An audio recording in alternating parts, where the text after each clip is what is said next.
Our bodies are time-bound. Our bodies are geographically bound.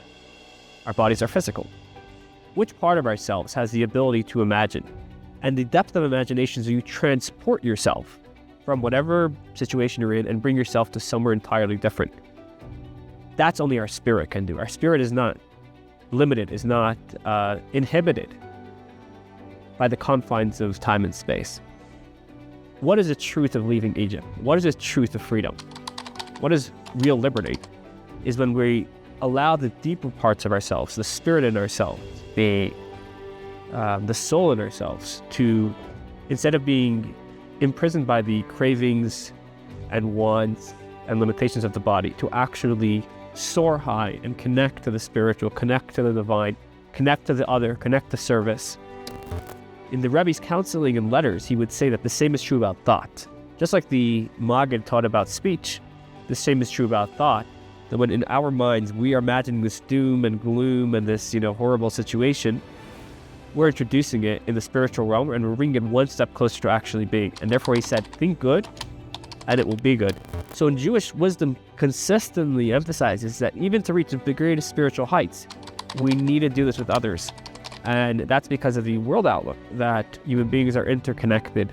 And if we try to pull ourselves away in solitude, it will impact our mental health in a detrimental way. Content presented in Cheshire Corners is for educational and informational purposes only. Please consult a legal professional if you have any questions or concerns about the content of this disclaimer, this series, or the legal implications surrounding psychedelic substances in your jurisdiction.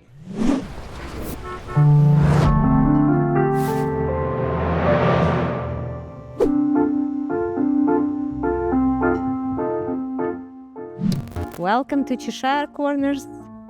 Welcome to this beautiful Denver shul where we're meeting with Rabbi Levi Shmotkin. Did I pronounce you correctly? Amazing. Very cool. Fresh from Connecticut with his new book. Young man who already wrote a book. Tell us what you want to tell the world. Going right for the big one. I don't want to tell the world. So the book is about the Lubavitcher Rebbe's approach to emotional health. And I came to it from a personal place. Maybe we'll talk about it soon. But I think the key idea and the spirit that he tried to communicate in his letters was that the way to health is less by becoming consumed and falling down deeper in the rabbit hole of our minds, and rather taking our emotions, taking our thoughts, and not suppressing them, but expanding them to a place of connection with God, a place of connection with our soul, and a place of connection with others, and most importantly, a place of connection with our task and role in this world that God put us here to contribute and complete. And when we do that, all of a sudden that inner health comes out from inside us, and there's an alignment that creates mental and emotional well-being. So that's a very abstract little taste of the spirit of what the book and the Rebbe teaches. So why Rebbe thought that mental health and our emotional health is so important? Well, the Rebbe and Jewish wisdom in general is a firm believer that a human being is a multifaceted creature. And in order for us to fulfill our task in this world, all parts of ourselves need to be functioning at maximum health and maximum capacity. And our mind and our hearts are critical parts of our being. So, but he didn't write books about legs, arms, throat. He wrote he put letters together or whatever he did. He was focused on the mental health. Why? So the Hasidic teachings speak about how the mind is not just another organ, not only an important organ, but is the center of gravity of our entire being. And I think that's why he focused so much on mental health, because the mind really impacts the leg, the mind impacts the hand, the mind is the key piece of our entire organism. So when the mind is healthy, that health expands to every other part of ourselves. Okay, so our hands can grab, our feet and legs can walk. What our minds can do, what factories we have in our minds, what can we do with our minds? Did Rabbi pass on any understanding of what else minds can do? Minds can think thoughts, analyze things. What else? Minds can imagine. And imagining, I think, is a very spiritual faculty where you transcend the present and you allow your imagination to bring you to the past, bring you to the future. Our minds are the keys to our hearts. And this is a big Hasidic theme, that when we activate our minds to reflect, to understand in a way that's personable, that leads directly to our heart. And it's almost like gasoline. The mind can turn on our heart when we reflect and we use that muscle in the proper way. What else can our minds do? Our minds can sense others in a deeper way. So let's focus for a second on imagination. You said minds can imagine, and it's extremely important. Why? So there's a letter from the Rebbe that I'm thinking of now, where he explains there's a mitzvah every day to remember the day you left Egypt. And the way to remember it, the Talmud teaches, is by actually imagining that you yourself have gone out of Egypt and have gone out of Egypt today. And the Hasidic masters try to understand this. Why is it so important? Okay, maybe it's important to understand that as a people we left Egypt. Why is it so important to imagine that me and you are today being taken out of Egypt? And in this letter from 1953, there's a beautiful insight where the letter explains that imagination in itself is freedom, is leaving Egypt. When you exercise your imagination, you are doing a leaving of Egypt. Why? Our bodies are time-bound. Our bodies are geographically bound. Our bodies are physical. Which part of ourselves has the ability to imagine? And the depth of imagination is you transport yourself from whatever situation you're in and bring yourself to somewhere entirely different. That's only our spirit can do. Our spirit is not limited, is not inhibited by the confines of time and space. What is the truth of leaving Egypt? What is the truth of freedom? What is real liberty? Is when we allow the deeper parts of ourselves, the spirit in ourselves, the soul in ourselves, to, instead of being imprisoned by the cravings and wants and limitations of the body, to actually soar high and connect to the spiritual, connect to the divine, connect to the other, connect to service. And right in that is imagination, because imagination is the same idea where you're breaking free the limits of the body, breaking free of the here and now, and allowing your spirit to take over the reins and transport yourself to somewhere entirely different. And that is leaving Egypt. And that's why it's so important when we're trying to leave Egypt that we use our imagination that we are leaving Egypt, because that is an act of freedom. And I just thought that was a very powerful idea. So Hasidim believes that Rabbi is a Messiah, right? To some extent, I mean, not a Messiah in the sense that Christians talking about Messiah, but still Messiah. And in this case, the way I see it, and maybe you can tell me where I'm wrong, but I see it as somebody who can foresee things way ahead of its time. Somebody who could see what's coming, what's not coming, what just see things way better than any ordinary person with some powers we don't know about, hopefully powers of God that was way, way, way ahead of its time. So maybe, I'm just guessing again, and you'll scholar on this, so you'll tell me where I'm wrong. Maybe he felt like this imagination thing could do so much for humanity, civilization, world. But he may not know how exactly it's wired, but he felt that this is it. Do you feel like, is that portion of it, like he thinks that certain things like imagination or maybe something else he will come up with, this is something big. And maybe he doesn't explain you in details why it's so big. But he, as we see him as a kind of a prophet, he's ahead of his time. He giving us a roadmap of this is big. Look into it. What do you think? I think it's a very interesting thought, and I think you're onto something. I will say that the identity of who the Mashiach is doesn't really matter in the Rebbe's worldview, but it's obvious if you read his talks that he was very passionate about bringing the redemption, bringing a redemptive state to the world. And I think in that regard, he pointed to different Messianic realities in the world. Some of it's international peace. When we're changing nuclear reactors towards nuclear energy instead of nuclear war. The Rebbe said this is a messianic development. And certain parts of people also, the messianic part of a person where you're able to transcend yourself in service and also in imagination. So I do agree with you, and I think you're onto something, that because the Rebbe was so passionate about liberation from exile, individual exile and communal exile, he found imagination as part of that, and that's why he brought it back to leaving Egypt. So I think you're probably onto something. It kind of reminds me, there's one woman I met, and she's practicing some kind of a psychological hypnosis. But when people have PTSD, the way she treats them, they have to tell you their worst possible days that triggers that incident. Like if it's, for example, soldiers, maybe that was a bomb, maybe there's a friend got killed nearby, or something else.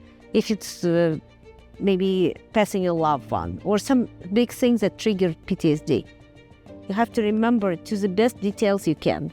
And then you have to remember something else instead. So, for example, you wake up that day in real life, that's what you remember, that somebody came and brought you bad news of your friend killed. But instead, you remember that there is a doorbell. You open it in the door, and that's your best friends. And they actually coming to wish you happy birthday. And they brought a cake, and they brought something completely different. You just imagine anything that has nothing to do with it. They said that the brains made, our minds made in such a way that you can only remember one reality.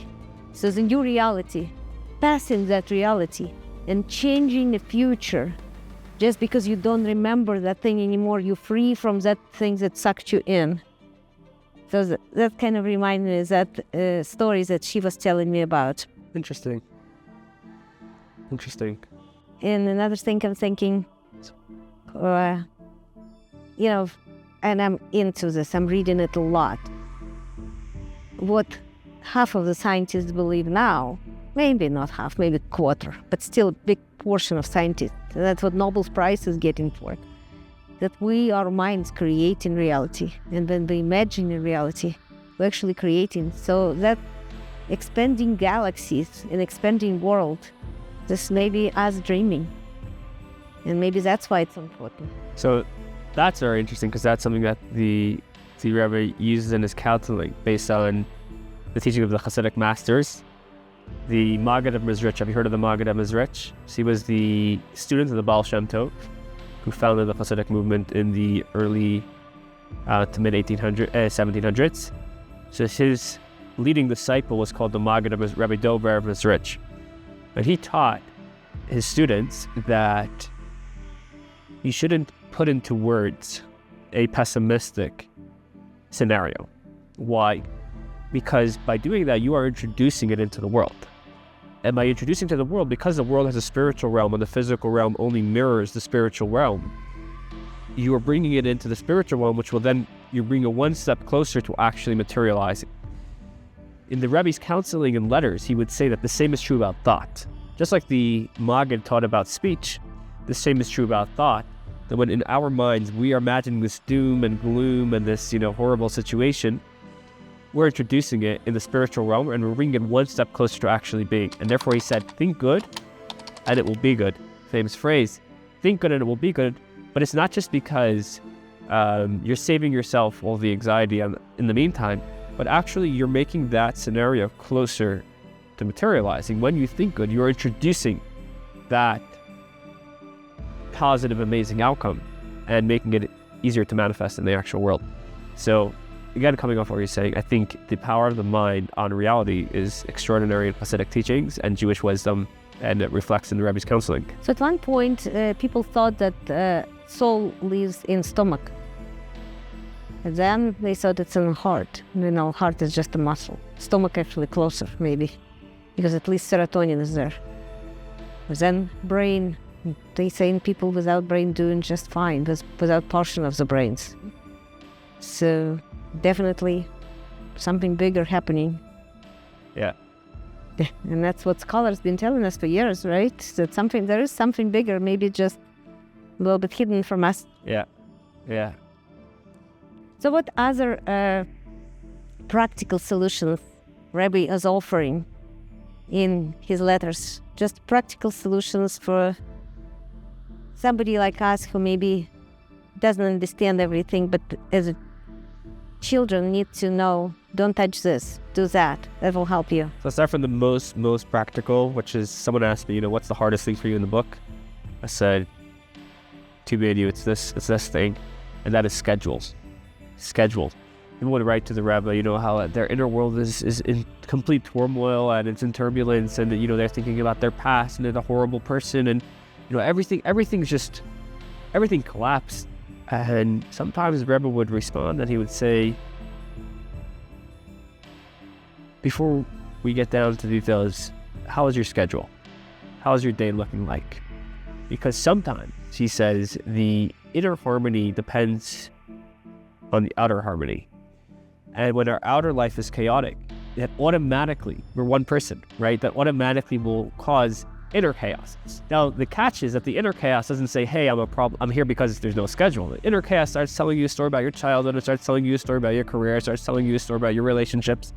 But at the bottom of it is really just a symptom of the outer chaos in your life. And if the person would say that actually my schedule has been in ruins, you say, before we get deep, let's try to improve the schedule step by step.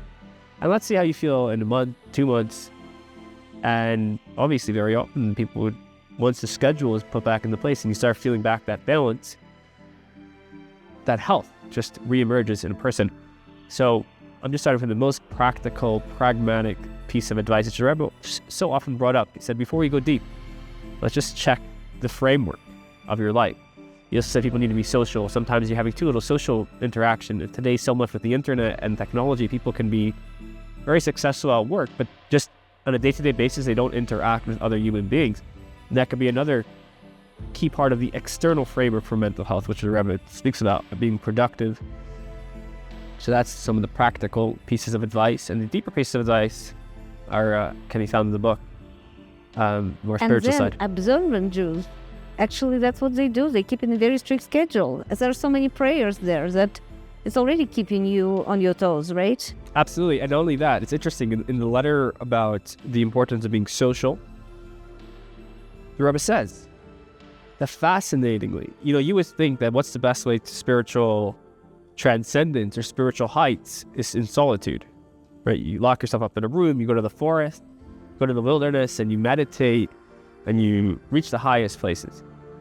He says in Jewish teachings, not only are you able to, but the only way to do proper prayer, a proper Seder, a proper Hanukkah celebration, it's always, the halakha teaches, you have to do it with other people. It's not just an option, it is the pathway. So in Jewish wisdom consistently emphasizes that even to reach the greatest spiritual heights, we need to do this with others. And that's because of the world outlook, that human beings are interconnected. And if we try to pull ourselves away in solitude, it will impact our mental health in a detrimental way. So that, coming off what you're saying about how it's built into Jewish life, schedule and social life. And then those quantum scientists call it entanglement. And they say that this, when you have 2 people thinking in the same direction, or maybe even 10 people, it goes by power way more than 10. So maybe it takes 10 to pray. Yeah, exponential. Absolutely. Exponential. And then recently got an email with YouTube some kind of advertisement, and somebody said that new discovery in mental health. When you wake up, it's good to start your day with telling to yourself how you're thankful for everything. That was invented a while ago. Yes. That was invented. Yes. In the Talmud, and this is actually in the letters, the Talmud speaks about doing 18 blessings in the morning as part of Jewish liturgy. And the blessings are for the most simple, basic things. Thank you, God, that I'm able to open my eyes. Thank you, God, that I've closed. Thank you, God, that I could stand up straight. And those are the things that we forget. We take them for granted and we feel like we're entitled. But if we have a little humility, and that's another teaching of the Hasidic masters, humility equals joy, which is weird because you would think humility is kind of a more like a going down, and joy feels like a more going up type of emotion. They seem to be going in different directions. But the Hasidic masters teach, based on a verse in Isaiah actually, that no, humility is key to joy. Why? Because when you're humble, you realize the gifts. You realize you're not entitled. And when we feel ourselves in a more arrogant way, we always feel like we don't have enough. We don't have enough for what we're worthy of. But when we're humble, we see, wow, I could open my eyes. Wow, I could walk. Oh, I'm gifted, I'm blessed. What do I have to complain about? So, that's another teaching there. So what makes you decide to write a book? Ugh. I came from a personal place, it's a longer story, but I was, in my later teens, and I was in school, studying the Talmudic teachings, the Hasidic masters, having good time, and kind of unexpectedly, this inner world started pulling at me. I think as it happens to many teenagers. And I'm trying to focus on my studies. I'm trying to focus on the academic pursuits that I've been doing for so many years before. And I just can't focus. I'm looking at the books and my head is not there. My heart is not there. For the first time, I'm feeling heavier, less motivated. And I realized that I need to give real nourishment. I need to give real nourishment, real guidance to this part of my life. This part of my being, which I feeling for the first time. And that's when I found myself gravitating to the Rebbe's vast correspondence. We're talking about 33 volumes of that today to date have 13,000 letters in them. And I'm reading these letters, and these are letters to people in the 50s, 60s, 70s, 80s that are going through the same anxiety, the same fear, the same loneliness, the same self-doubt, they're searching for a place in the world. And the Rebbe is taking these Torah-based ideas and he's bringing it down to their heart and their mind. And how many letters again? 13,000, yeah. He wrote by hand 13,000 letters? This is before AI. Yeah, before AI. No, so a portion of them are by hand. A portion of them, the process was the Rebbe would dictate. The Rebbe would read all the letters. It's much, much more than 13,000. They didn't finish. This is just a small segment of the letter. We're dealing with over 100,000 letters, at least. But a lot of the letters, the Rebbe would read the letters to him, and then he would dictate a response, and the secretary would type it, and then it would come back for editing, and the Rebbe would make heavy edits, and then it would be sent back. The secretary would incorporate the edits in a new draft. Then the Rebbe would edit it again, sometimes a third time, and then it would get sent out. How did you pick ones for the book? How did I pick them? Oh, that was very hard. It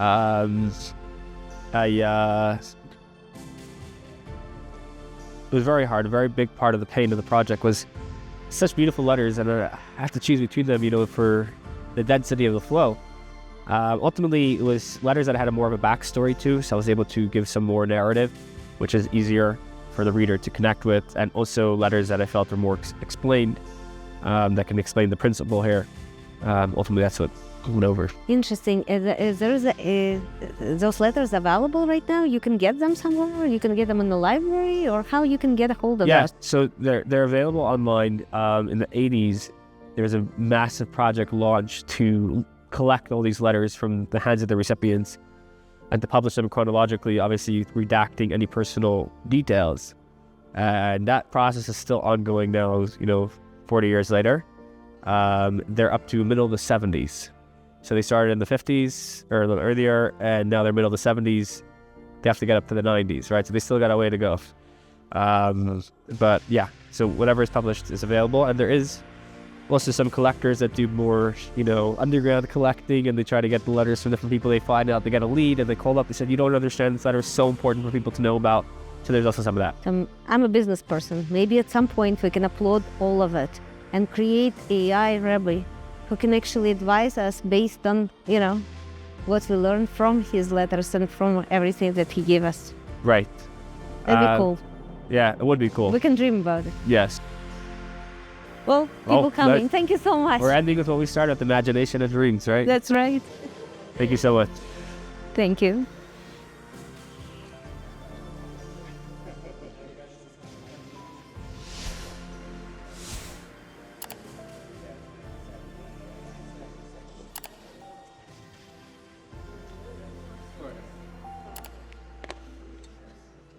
Hey. Hello.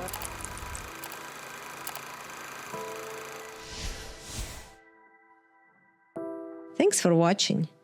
If you liked it, please like and subscribe to Cheshire Corners. Tell me what you think in the comments. And as always, don't get psyched out.